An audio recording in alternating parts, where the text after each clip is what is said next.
Welcome to I Freaking Love Movies. I'm your host, Josh, and we're here to talk about Zack Snyder's Justice League. We're going to do a quick review on this. It's going to be spoiler free. So let's get right into it. The story on this movie was absolutely amazing. I love the little Easter eggs that he's thrown in here, especially for the die-hard DC fans. But the overall story of this one compared to the Whedon version, we're gonna do a lot of comparison with the Whedon version. So was night and day.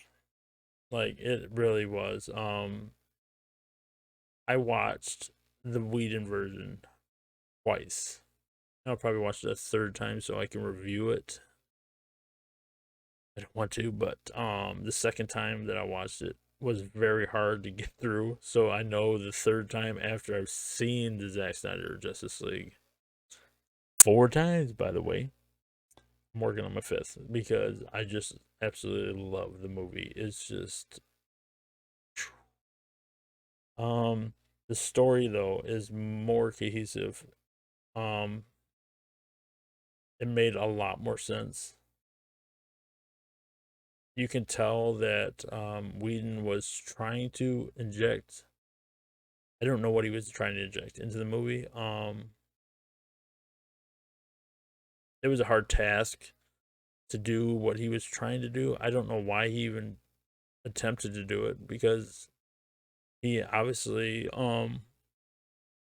didn't have the capability of doing it, and plus he was very toxic on set. There's a lot of stories about that. We're not going to get into it, but very terrible the way he treated the cast, especially Ray Fisher, which is horrible. Because his character was horribly dissected in that movie, and in that movie, the Whedon version, I didn't care about him. I mean, he was cool. I was like, all right, it's okay, you know.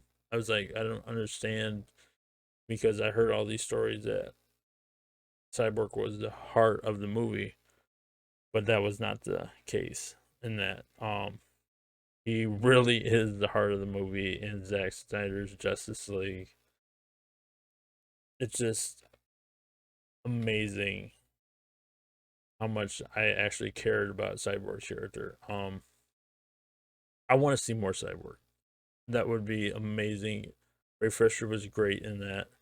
I know he's got a lot of problems with WB. WB's got a lot of problems with him over this investigation between them. I know Whedon got um in trouble for what he did, and plus some of the stuff that he did to Wonder Woman, which is not cool. Um, but this movie was split into chapters also, and it makes it feel like it's like a graphic novel of a superhero. And how they split it up, it makes you feel like you're watching a comic, like a comic strip in a graphic novel was combined, and it's so amazing. The visuals, wow. The visuals were crazy compared to what was released in 2017, especially Steppenwolf. Steppenwolf, I mean, he just looked like some dude in the 2017 version. Nobody cared. I wasn't scared of him. I was just like, what's going on here? A little generic, aren't we? And then he had a helmet on. It didn't look good at all. Um, But then Zack Snyder's version, like, wow, everything is moving and it looks like it flows. Like they spent so much detail on that suit, on everything, even the his like his helmet type thing. It looks like it's hair. Like if you look at it, you can see it going in certain directions. Very very tentative in detail. Um, and I appreciate that because I know it's probably took a lot of time to actually get that right. Um, Another one was Darkseid. Darkseid was not part of um the Whedon cut, and I don't know why it wasn't because he makes the story flow so much better. There's a reason for Steppenwolf, not mommy, mommy. It was just like some kind of weird mommy fetish that was going on in the 2017 Justice League. It was not, man. And then the mustache, come on, like there was a guy on YouTube that took that video and he made it better. And I think it was just in a couple hours, maybe it was a day or two, but he made that video and it was 10 times better. It still looked bad though. I mean, it was not, but it looked a lot better. I was like, okay, I can believe this a little bit better, but like, come on. Like, I mean, they could have done something. I don't know. Maybe a lip prosthetic. I don't know what's going on. Like, maybe they should have just waited a little bit longer until after Henry Cavill was out of his contract. I don't get that, but it was bad. And that really took you out of the movie in 2017. Like I said, man, that movie, man, the 2017 version I've probably seen twice. And the first time I was like, okay. The second time, man, it was so hard to get through. It was so bad. I was like, I'm gonna watch it a third time so I can review it. And I know it's gonna be atrocious. Now let's talk about some of the characters. Cyborg character, 10 times better in this movie. It was fantastic to see his story shown, and his dad. His dad was amazing in this movie, and I felt like it was bad that what they did to Ray Fisher, and I'm glad he got his moment in this because he showed everybody else that I was fantastic in this movie, and I wasn't just like, oh, okay, I'm just, you know. I mean, he still did all right in the other one, and I mean, I think a lot of there were some things about him saying the "booyah" line. I don't get that. Why do you need to do catchphrases? You know, I mean, I know it's in the Teen Titans, but it doesn't need to be done here. Um, the Flash. The Flash was a lot better in this movie. I thought from the other one.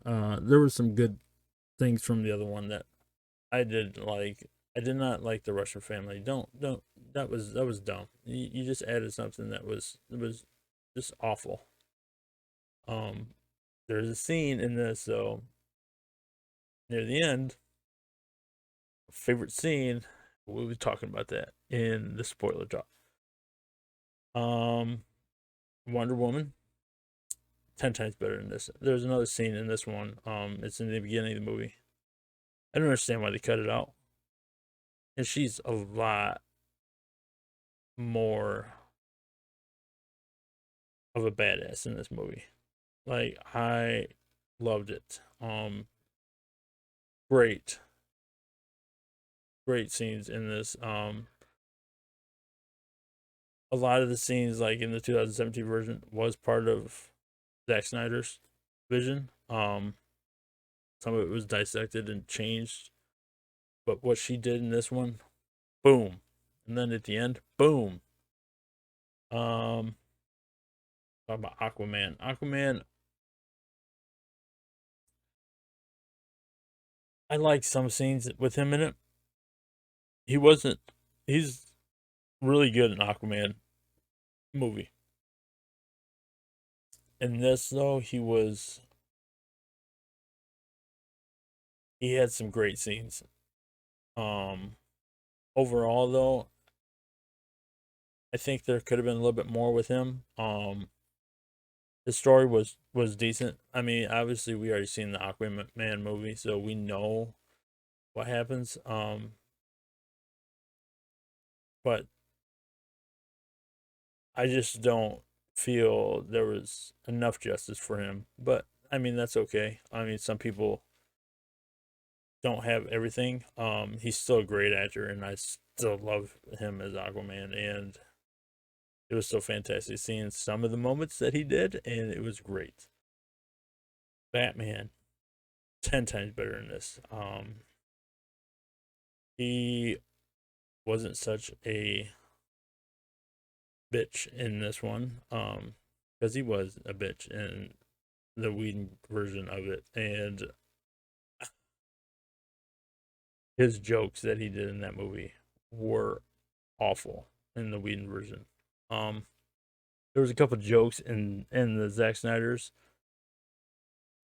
wasn't was didn't land for me. But overall, he was Batman, and there was a couple scenes that I needed more of the detective Batman.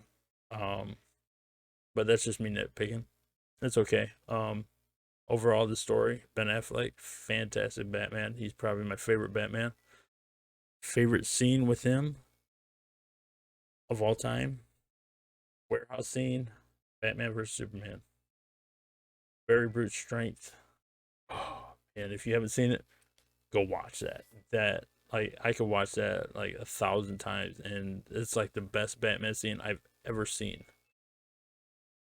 We'll go into the Joker now. No, not Joker. I'm sorry, Superman. Superman in this movie was fantastic. He was a lot better in this than he was in the other version of it. First off, the mustache, it's gone. We don't need that. Get it out. Um, but I think it was more of his demeanor. Like he was a lot. Zack Snyder has the vision of Superman being this indestructible person, and he is so powerful in this movie. Can't tell you what happens, but man, like you can feel the power behind this Superman, and his resurrection scene is spot on. One of the best things. And when he shows up, oh man, I can't talk about it, but it's amazing. We'll talk about that in spoilers too. Now the Joker. Everybody hated Jared Leto's Joker in the Suicide Squad movie. I understand that because it was the gangster. I got the grill, and some of the people didn't know why he got the grill. They thought, oh, he's just doing it. No, it's because Batman busted his teeth out. Like, and he had to get a grill because he killed Robin and burned down the house. Um, so he had to get the grill. And then I don't understand the tattoos. Like the tattoos were like he's on this gangster whole gangster scene crap, but there was probably like what 5 minutes of the movie had the Joker in it. What I seen of it, I didn't hate it, but I didn't like it either.